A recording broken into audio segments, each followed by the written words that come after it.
Bom, eu quero fazer uma reflexão com vocês agora. E eu preciso que você abra a sua Bíblia no livro de Josué, no capítulo 1, no verso de número 1. Josué capítulo 1, verso de número 1. Se você está sem Bíblia, vai aqui, no telão. Josué 1 diz assim: E sucedeu depois da morte de Moisés, servo do Senhor, que o Senhor falou a Josué, filho de Num, servo de Moisés, dizendo: Moisés, meu servo, é morto. Levanta-te, pois, agora, passa este Jordão, tu e todo este povo, a terra que eu dou aos filhos de Israel. Feche os seus olhos. Senhor nosso Deus e Pai, em nome de Jesus, eis aqui a tua palavra. Continua falando conosco. Usa-me como um canal de bênção nessa hora, para aqueles que estão aqui presentes, para aqueles que estão online, ó Deus, pois também eles fazem parte deste culto. Te damos graças por tudo, em nome de Jesus. Amém. Glória a Deus. Amém? Amém. Eu quero fazer uma reflexão com vocês hoje, de um momento que todos nós precisamos enfrentar. Todos aqueles que negligenciam este momento, que não gostam dele, que buscam evitá-lo, ou muitas vezes até assumi-lo antes da hora, queimando etapas, podem sofrer sérios danos, sérios prejuízos. Que momento é esse, pastor? O momento em que a vida te chama para protagonizar suas próprias histórias. Nós estamos lendo um texto que fala, ele abre dizendo, depois da morte de Moisés, Deus vai falar com Josué e diz para ele: levanta-te, porque chegou a sua vez, Josué, de viver a sua própria história. Até no presente momento, você seguia os passos, as instruções de Moisés. Até o presente momento, Moisés era o responsável, era ele que estava à frente. Mas agora Moisés, meu servo, é o que diz Deus a Josué, ele está morto, ele morreu. E agora está na hora de você assumir à frente a responsabilidade. O que a vida está fazendo é chamando Josué, ou dizendo para ele que chegou a hora dele ir para a linha de frente. E é aquele momento que você não tem mais o papai e a mamãe. E é aquele momento que a vida te chama para viver as suas responsabilidades. A responsabilidade para escolher seus amigos, para escolher a sua profissão. A responsabilidade de você escolher um cônjuge. Chega um momento que a vida começa a te convocar para assumir a responsabilidade de decisões cruciais para seu futuro. É isso que está acontecendo com Josué agora. O tempo dele viver na sombra, no tempo de todas as responsabilidades, de tudo que precisa ser feito, estava na cabeça, na mente, na orientação de Moisés, ele acabou. Deus diz: agora sou eu e você, Josué. Chegou a hora de você assumir a sua responsabilidade. Algumas pessoas têm sérios problemas com este momento. Algumas delas tentam a tomar essas decisões em ambientes emocionais desequilibrados, com muita infantilidade ainda, governando suas emoções, negligenciando as instruções do Moisés, que pode ser representado por alguém mais experiente, talvez seu pai, talvez um amigo mais experiente, talvez um irmão mais velho. Muitas pessoas assumem sérios problemas quando tentam assumir a vida antes da hora, achar que tem um controle da situação antes da hora. Muitas adolescentes terminam com um bebê no colo. Muitas pessoas terminam comprando aquilo que não tem condições de pagar. Muitas pessoas perdem a vida se misturando com quem não deve. Pessoas que resolvem assumir uma responsabilidade antes da hora. A vida ainda não te convocou para ser o líder de si mesmo, de tomar as rédeas da responsabilidade. E muitos filhos acham que os pais são retrógrados, conservadores demais. Muitas pessoas negligenciam esses conselhos, que ainda é muito cedo para casar, em meio a uma paixão, onde a pessoa cuja qual ela está apaixonada, poucas coisas tem a oferecer para o futuro, mas acha que são os pais que estão atrapalhando, criando um ambiente de percalço, e que na verdade a vida está usando é um Moisés, para te dar direção enquanto você não tem. Outras pessoas vão para outra extremidade, e começam agora a não gostar de obter as responsabilidades. É aquele camarada que se casa e ainda quer, ou deixa a mãe comandar a vida dele.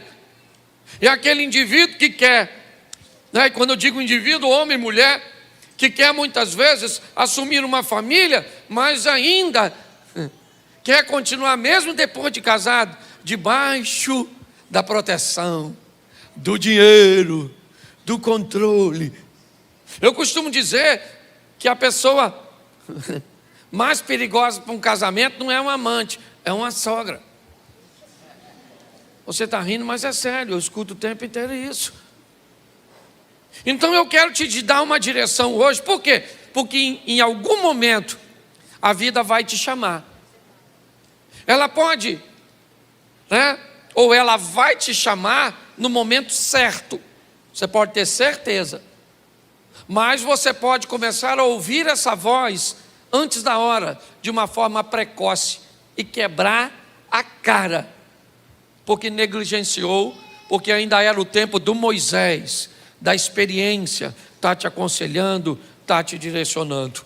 Ou você pode perder o time e acabar não querendo sair, virando um solteirão, uma solteirona, alguém sem responsabilidade, sempre dizendo que os outros são culpados do seu fracasso, está todo mundo contra você, há um complô no inferno contra você. Quando a vida chama Moisés para isso, Josué para isso, algumas instruções vão ser dadas a ele. Por quê? Porque inevitavelmente, quando a vida te chama a assumir a responsabilidade, quem é que resolvia tudo? Moisés. O mar tem que abrir? Moisés. Não tem água? Moisés. Os inimigos estão aí à frente? Moisés. O povo está adorando? Moisés. Quem é que vai subir o monte? Moisés. É sempre Moisés. Mas agora não. Quando você assume a responsabilidade da sua vida, primeira coisa que você vai ter que aprender a lidar é com a insegurança. Porque agora você não tem mais ninguém para culpar. Agora é você e você. Vai culpar quem agora? Quem vai ser culpado? Josué vai ter que lidar com isso. Por quê? Porque é altamente inseguro. Dizem que um passarinho, irmãos, quando ele vai fazer o seu primeiro voo, ele sabe muito mais sobre coragem do que sobre voo. Ele nunca voou. O que ele sabe é que ele vai saltar do ninho. Ali ele não tem conhecimento sobre voo. O que ele sabe é sobre coragem. Muitas pessoas são extremamente inseguras para tomar suas decisões. Eu costumo dizer, e sou bem equilibrado para isso: pastor, como é que eu faço para entrar nesse ambiente de uma forma sadia, salutar, com o menor número de erro possível? Como ser mais assertivo, procurando tomar decisões que te causam menos prejuízo por conta própria, e buscando instruções, aconselhamento sobre aquelas que são mais fundamentais. Ninguém chega no mundo aprendendo tudo. É importante você entender que quando a vida for te chamar para escolher alguém para casar, a insegurança vai fazer parte disso.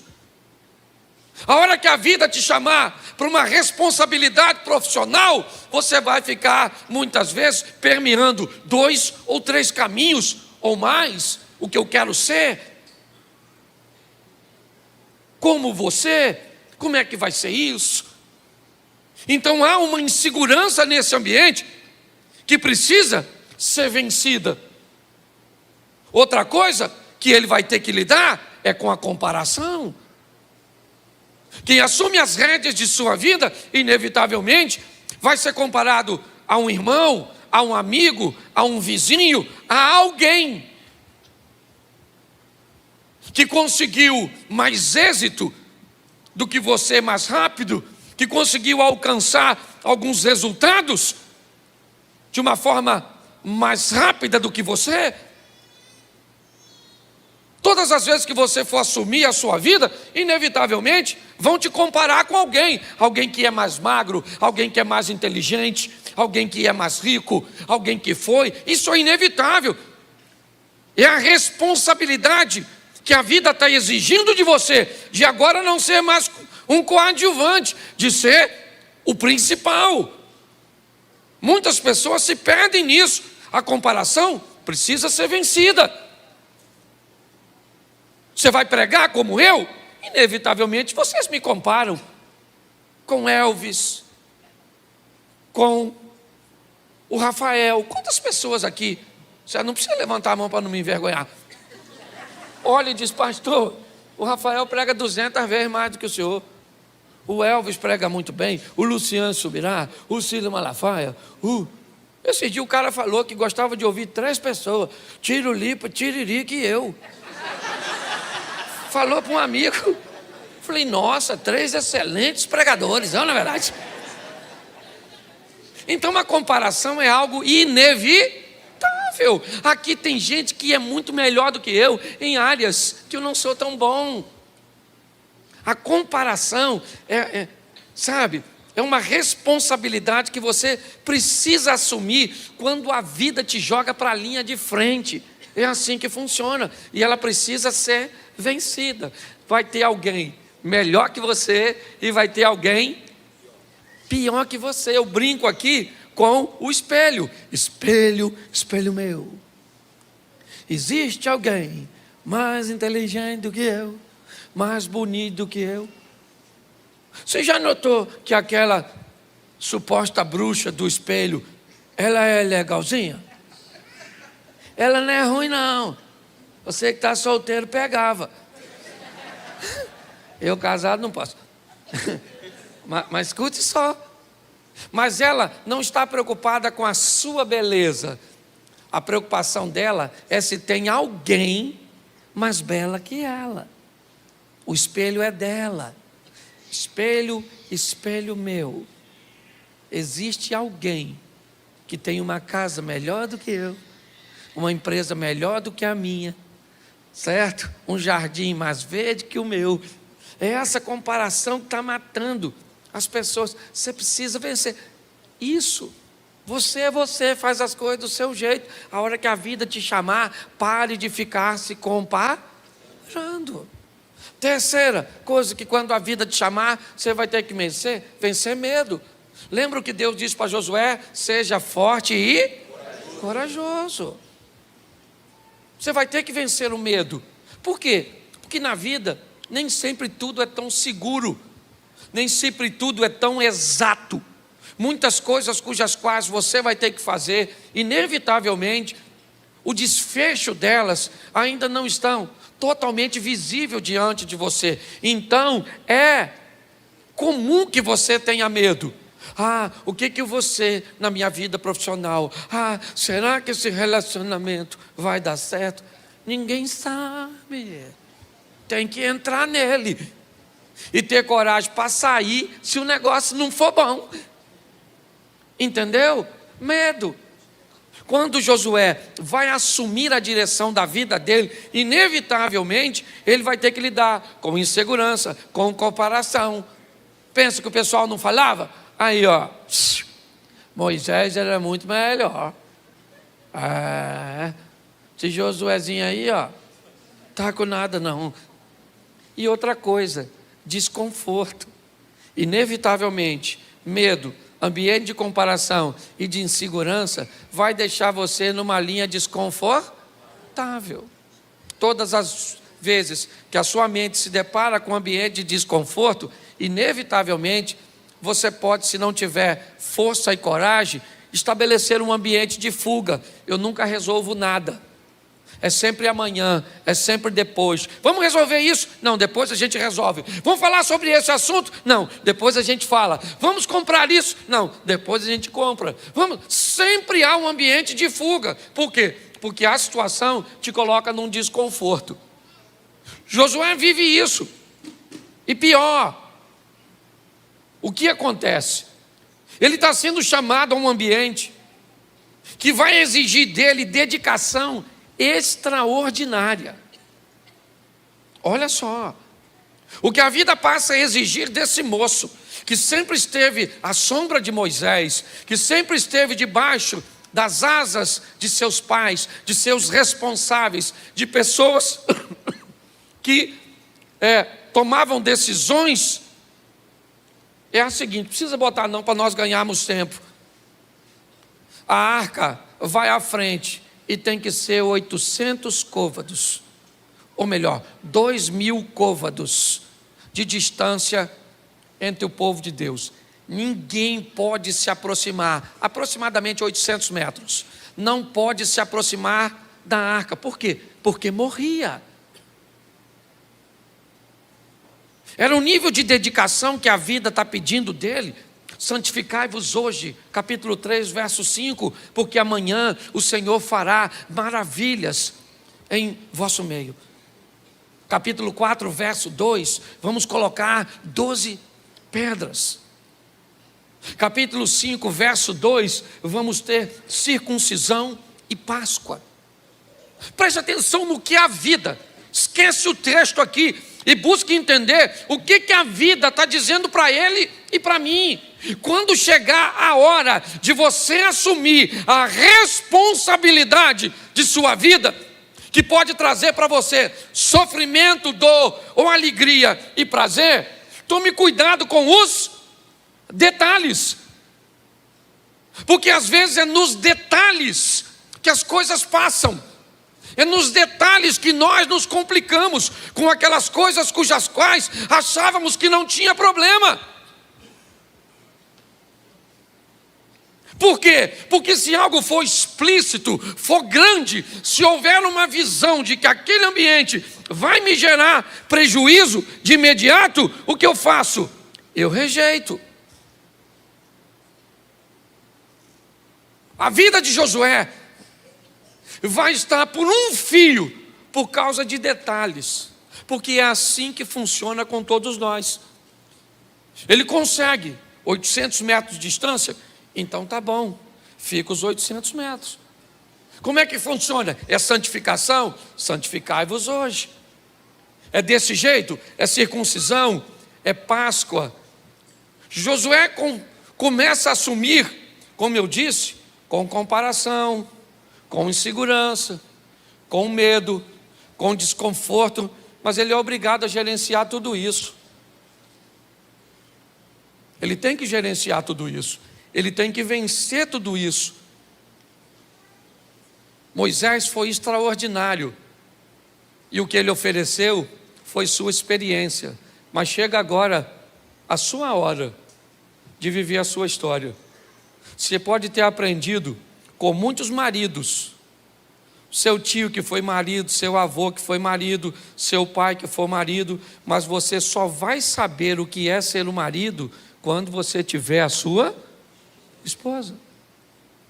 Você pode ter aprendido com o pai de fulano, com o pai, mas você só vai saber o que é pai ou mãe quando você tiver seu filho. Você só vai saber. Você quer ver uma coisa que era muito legal? Era assim: se eu fosse sair com meu filho, por exemplo, para ir ao McDonald's, e chegava lá no McDonald's e falasse para o menino, pede, Eram 2 hambúrguer, uma batata frita grande, um milkshake, um sundae, uma banana e um suco de laranja de 500. Parecia que os meninos estavam amarrados e alguém soltou. Depois de um tempo, eu descobri que eu podia usar um outro método para medir isso. E suponhamos que, na época, esse lanche desse 50 reais. E aí eu pegasse os 50 e desse para eles. Quando eu dava os 50 para eles, eu deixava de ser o responsável. E agora o responsável... Menino, o apetite diminuía tanto. 2 hambúrguer, um só. Batata grande, não, nem quero batata não. Refrigerante, pergunta se tem água. Tudo, por quê? Porque quando chega a hora de assumir o controle, é ou não é? É assim que funciona. Quando nós vamos olhar agora, que eu quero que você entenda, esse camarada está vivendo um ambiente bem desconfortável, está todo mundo querendo saber se Deus é com ele. Ele precisa estar extremamente atento aos detalhes. E a primeira coisa que vai acontecer com Josué é o seguinte: Deus diz para ele, pega os sacerdotes e eles conduzem a arca. Quando eles tocarem o pé nas águas, as águas vão parar e o povo vai passar. Provavelmente parou aqui e eles tinham que passar, obviamente, 800 metros abaixo, porque não podia se aproximar. Beleza? Tá bom. Quando o povo atravessa, eu imagino o povo falando, comparando.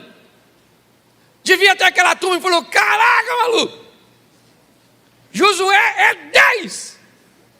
O rio parou para a gente passar, sim ou não? Mas devia ter aquela turma falando: ria mole, quero ver mar. Caímos de liderança, porque Moisés abria era mar, maluco. Esse risinho aí, ó, isso não é nada não. O que é isso? Sempre tem alguém que vai achar extraordinário o que tu faz e vai descer a lenha em você. Aprenda uma coisa nessa vida: pessoas vão te amar por quem você é e vão te odiar pelo mesmo motivo. É assim que funciona. Não gostou, morre, porque não tem alternativa. É desse jeito. Primeira vitória, ela é clara. O rio abriu, e quem foi que abriu? Deus. Deus está dizendo para Josué e para todo o povo: tem coisas que é comigo e eu resolvo e pronto. Amém? Pô, chegou do outro lado com moral. Mas agora tem Jericó. E Jericó o modelo muda. Jericó as coisas vão ficar diferentes. Porque agora a lição é outra. Deus diz a Josué: eu derrubo o muro e você mata os inimigos. Agora virou uma parceria. O que Deus está dizendo para esse indivíduo agora é diferente. Ele utiliza o mesmo método que Moisés, note, envia espiões. Assim como Josué, assim como Moisés mandou Josué espiar Canaã, Josué manda, certo? Os homens irem a Jericó, fazerem a leitura do ambiente, trazerem, note que ele está, Moisés está morto, mas seus ensinamentos ainda estão vivos na prática de Moisés, ou na prática de Josué. É importante nós olharmos isso. Bom, eu acredito que você, conhece no capítulo 6, no verso 20, o muro cai. Cai porque quem derrubou? Quem derrubou? Deus. Mas a vitória é vencida por quê? Porque Josué lidera seus soldados contra Jericó.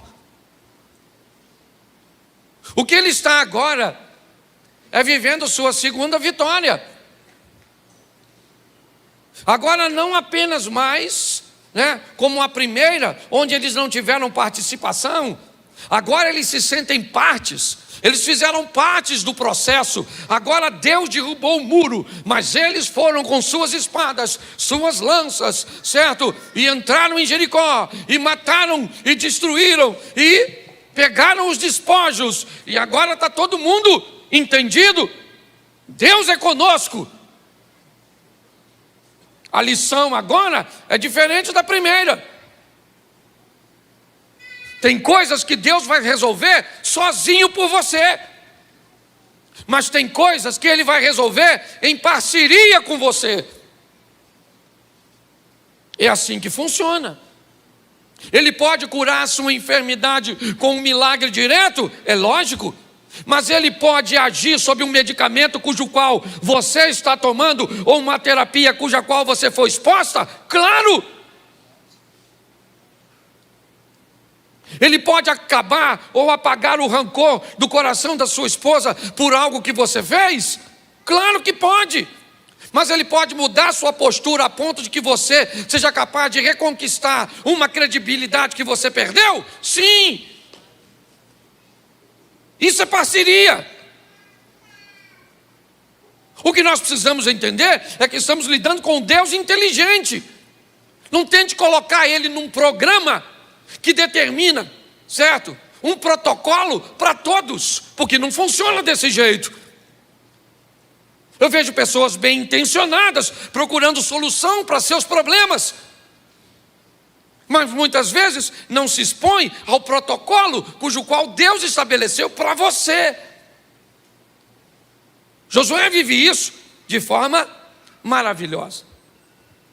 O grande problema que Josué não sabe é que em Jericó algo de errado aconteceu. Uma instrução que foi dada na batalha contra Jericó não foi cumprida. Jericó é a primeira vitória logo após a passagem do Jordão.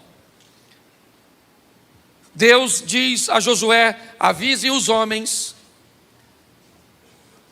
que eu quero tudo destruído, e os objetos de valor, eu quero que todos sejam colocados no tabernáculo, sejam trazidos em oferta ao Senhor, porque é a primícia, é o primeiro. Então eu preciso que isso seja cumprido. Josué não sabe, mas um indivíduo, um de seus homens, não cumpriu o que Deus determinou. Ele não tem ciência disso. Preste atenção. Ele não sabe disso. O que ele sabe é que Jericó não é seu fim. Seu fim é Canaã. Então ele tem que seguir o percurso. E o que ele não sabe, aliás, a confirmação que eu tive dessa palavra foi a palavra de oferta. É que para Deus, um erro individual pode comprometer todo o coletivo. Pastor, isso é Velho Testamento. Não é não, querido. Eu tenho conversado com muita gente, e deixa eu falar um pouco disso aqui com vocês, porque presta atenção, na minha liderança, na igreja, eu posso até tolerar ainda que eu tenho que tomar algumas providências, mas na minha liderança, eu não tenho nenhuma mulher mais que poste foto de biquíni. Por quê? Porque eu não posso. Deus tem falado no meu coração. Pastor, mas a gente vai à praia, vai usar o quê? Biquíni. Mas para que tirar foto e colocar? Tem mulher velha concorrendo com as filhas, adolescentes. Sangue de Jesus tem poder e tudo cai nas minhas costas. Estão descendo a madeira em mim por causa de vocês. Então deixa eu falar uma coisa para você. Na minha liderança, a hora que eu ver alguém com comportamento correto, incorreto, ou chegar, eu não vou ter mais meu nome sujo por causa do comportamento dos outros. Uma das regras que a gente começou essa igreja, quem lembra? Aqui não toleramos o nosso pecado, por que toleraríamos o seu? Tu quer tirar foto peladona, maneirona lá, Dona Eva? Beleza. Você está entendendo? mas não vão caminhar. Ah, pastor, o que tem? Tem a ver, sabe o que eu tenho aprendido? Que, certo, o individual pode comprometer todo o coletivo. Então não vou mais aceitar. Na igreja eu ainda tenho que tolerar por causa da mudança. Uma hora o Espírito Santo fala. E está assim de gente na igreja que também vai para o inferno. Também não posso querer que todo mundo entre no céu. Aí lá eu acredito até que vai ter que usar um biquininho. Porque a temperatura lá é alta, na verdade. Aí lá você fica tranquila. Satanás. Tira um selfie e manda. Certo? Para nós ver lá no céu. Ah, vai para o inferno. Perturbar outro. Certo? Então, o que ele não sabe. Não, gente, me desculpa você que está visitando. Pô, pastor, achei que o senhor era engraçado. Pois é, sou. Mas a gente precisa disso. Pô, a igreja não pode. Qual é a diferença da igreja para um mundo secular? Não estou falando que vestimenta é diferença, não. Mas também não abusa. Já falei isso aqui. Esse dia eu vi uma irmã na rua. Minha ovelha. Eu olhei e falei, tosquiaram a irmã. A irmã vinha quase pelada, Eliezer. A roupa que você via a cicatriz da cesárea. Então, não tem como, gente. Não dá, não cabe. Não, na mente de alguém. Aí sabe o que acontece? Mostra a foto e diz assim, tem alguma coisa demais? Claro que não. Tá tudo de menos. Mas nossa, o pastor é um pastor ultrapassado. Vai perturbar outro. Mas vamos voltar aqui, que senão eu fico com raiva, perco. Eu nem falo mais. Escute só. Então presta atenção. O que ele não sabe é que um cara desobedeceu. E um cara da sua equipe. Mas está tudo tranquilo, ele não tem ciência. Certo? Porque se ele não tem ciência, ele não é conivente. O que tem agora? Agora Jericó já passou, o Jordão já passou. Deus agiu sozinho no Jordão. Deus agiu comigo em Jericó. E agora? Agora é uma minúscula cidade. Se juntar todos, são aproximadamente 3.000 homens, ou 3.000 pessoas, onde a maioria eram mulheres e crianças. Josué, como sempre, manda ir à frente seus batedores, fazem a vistoria da próxima batalha, e aí eles voltam e dizem, Josué, do jeito que nós estamos, depois de passar o Jordão e de ganhar Jericó, nem manda os 30.000 soldados, manda só 3.000 homens que eles vão lá, mas vão rebentar os inimigos. Josué falou, beleza, vão os 3.000. Levaram uma surra, meu filho. Depois você lê, que eu não sou obrigado a ler tudo, mas está lá. Os caras de Ai saíram correndo atrás do povo de Deus. E os caras correndo. Chegaram numas pedreiras, ainda mataram alguns. E o restante foi correndo com o rabinho entre as pernas. Chegaram lá e falaram, ai Josué. Caraca, maluco. Os caras são fera, os caras lá de Ai. Eu acho que o nome deve ser esse, Ai, porque quem vai lá volta falando ai, misericórdia. Os caras arrebentaram a gente, Josué. Quando Josué escuta que perdeu a batalha para um povo tão pequeno, ele não aguenta. Qual é o medo? Agora é o medo. O medo tomou conta de Josué. Por quê?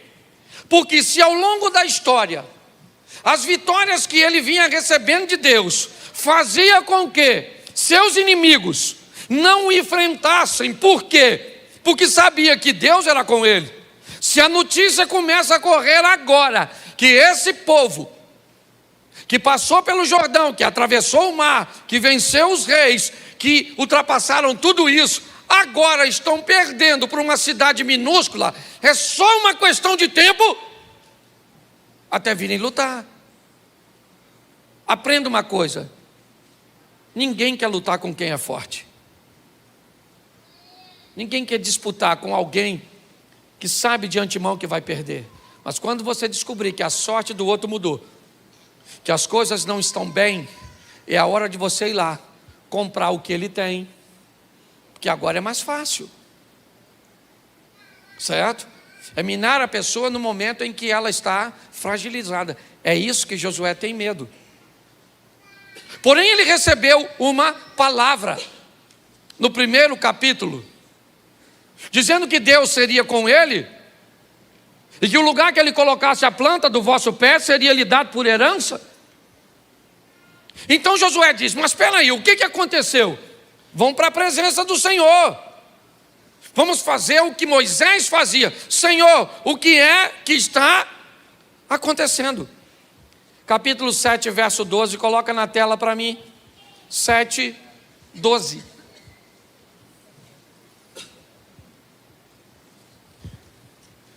Pelo que os filhos de Israel não puderam subsistir perante os seus inimigos, viraram as costas diante dos seus inimigos, porquanto estão amaldiçoados.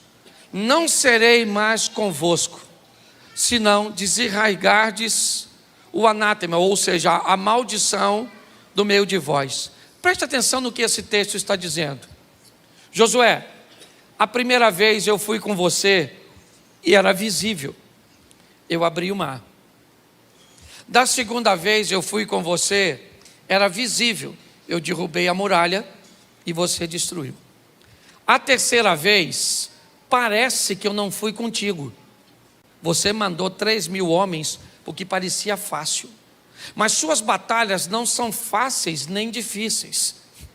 As suas batalhas só são ganhas porque eu entro com providência a seu respeito. A sua vitória nunca vai vir do seu braço, por mais esperto que você seja. A sua vitória sempre vai vir do Senhor, e é isso que Deus está dizendo. Vocês estão amaldiçoados, e eu não serei mais com vocês. Vocês não ganham mais de ninguém. Não interessa o tamanho de seu adversário. Eu não vou agir a favor de vocês. Uma toalha molhada em cima da cama traz divórcio para você. Um adultério não traz se eu for contigo. Um negócio mal feito pode fazer você falir. Um ambiente tributário do jeito que o Brasil apresenta para o empresário faz você prosperar se eu for contigo. É o que Deus está falando. O que Deus está dizendo para eles é: há uma maldição. E que maldição é essa? A maldição da desobediência. Eu não vou ser mais com vocês,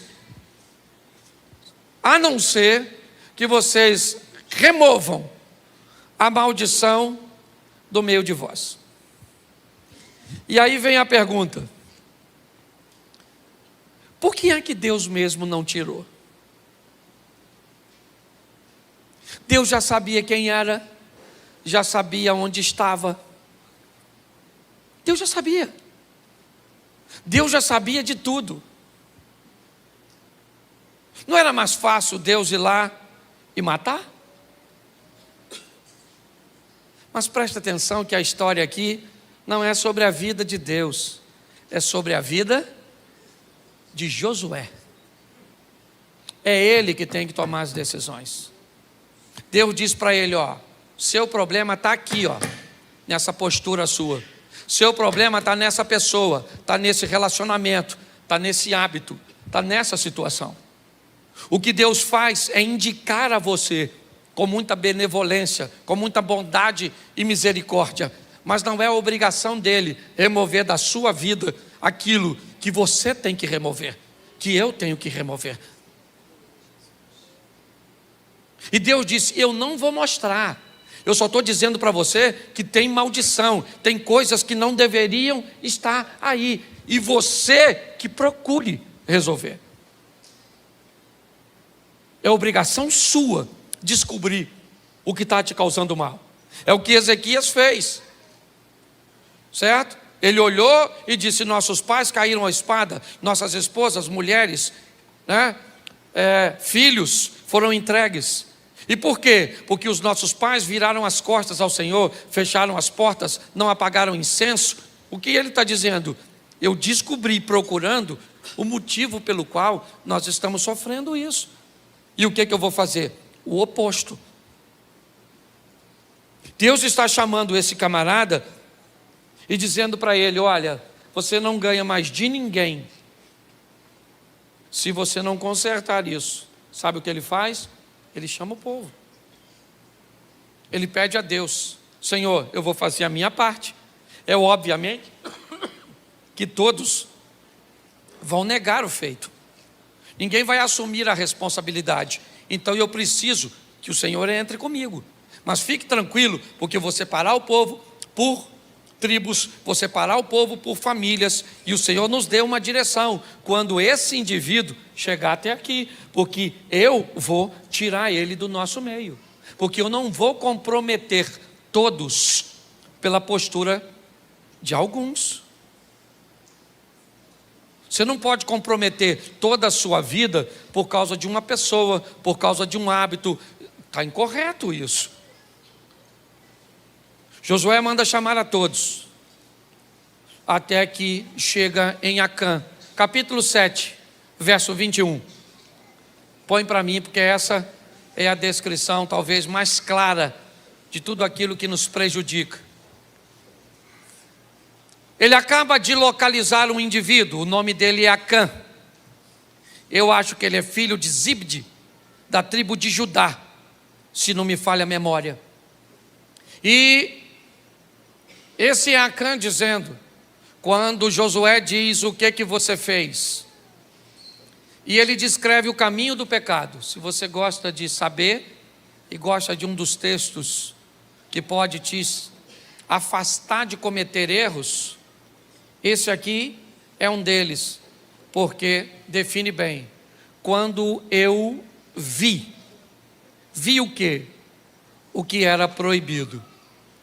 Quando eu vi entre os despojos uma boa capa babilônica, 200 siclos de prata e uma cunha de ouro do peso de 50 siclos, quando eu vi isso, eu vi o quê? Eu vi o proibido, eu vi o que Deus disse que eu não deveria mexer. Quem disse que eu não deveria pegar? Deus. Quem está vendo? Ninguém. Bom, se ninguém está vendo, eu posso pegar, porque ninguém está vendo. O problema é que quem disse para não pegar é aquele que vê todas as coisas. Quando nós olhamos, ele está descrevendo. Isso aqui é a historinha de Eva. Quando ela viu o fruto, ela cobiça o fruto, ela pega o fruto. Está aqui, ó. Cobicei-os e tomei-os. Ao contrário de Eva, ela tem um passo um pouco a mais, porque pegou o fruto da desobediência e comeu. Ele não vai comer a capa babilônica, ele não vai comer o ciclo de prata, ele não vai comer a taça, ele não vai. Mas o processo é o mesmo. O que a Bíblia está dizendo: vi, cobicei, tomei. Lembra quando eu falei sobre vozes aqui umas 3 semanas atrás? Lembra? A voz do pecado, depois que você faz, ela manda você fazer o quê? Se esconder. Vi, cobicei, tomei e escondi. Tudo aquilo que você vai fazer, que você tem que esconder depois que fez, provavelmente vai te gerar problemas.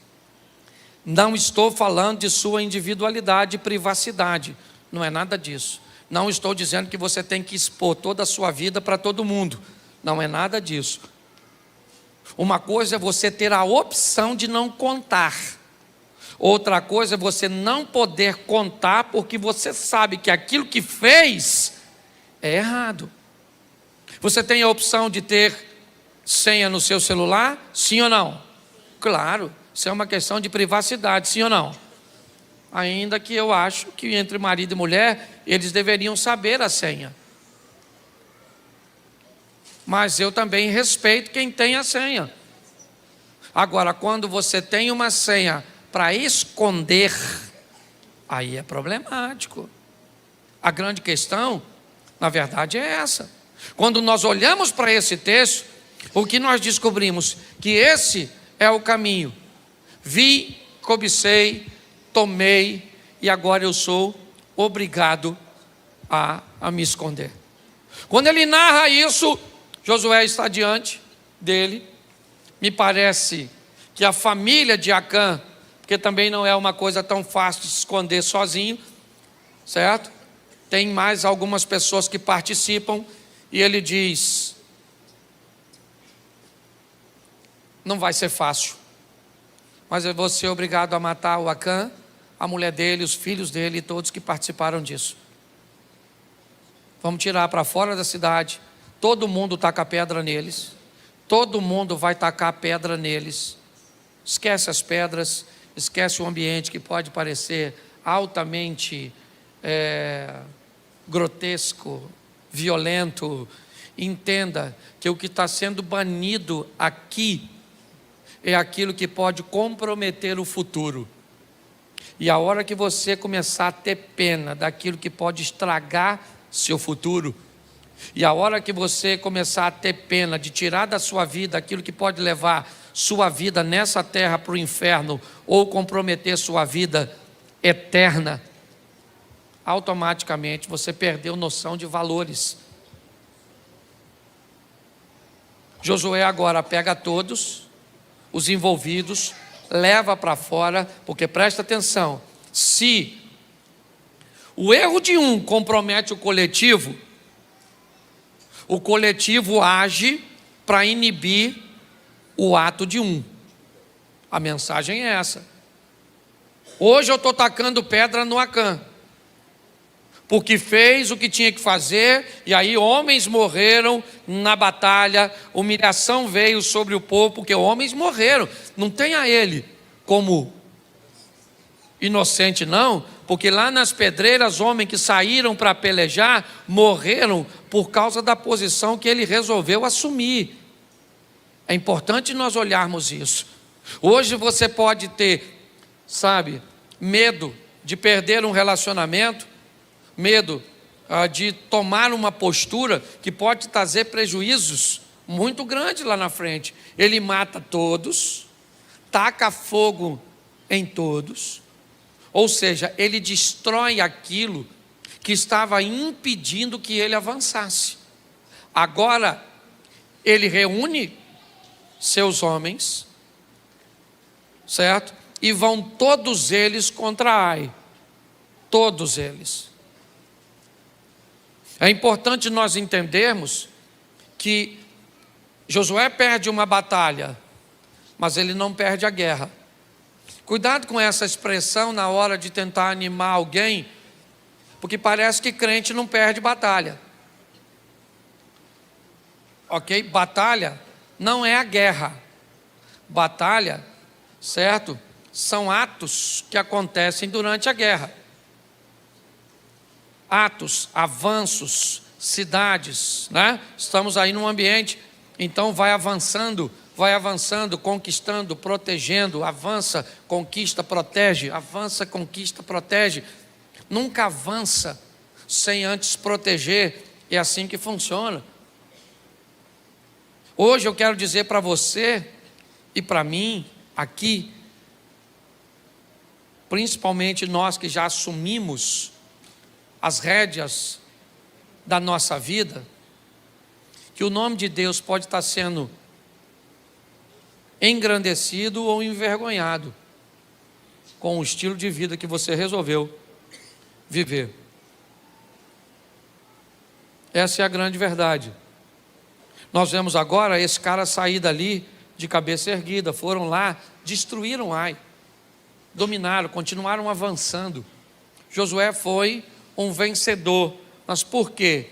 Porque teve coragem de assumir responsabilidade e afastar da sua vida aquilo que lhe trazia derrota, afastar de seu comportamento.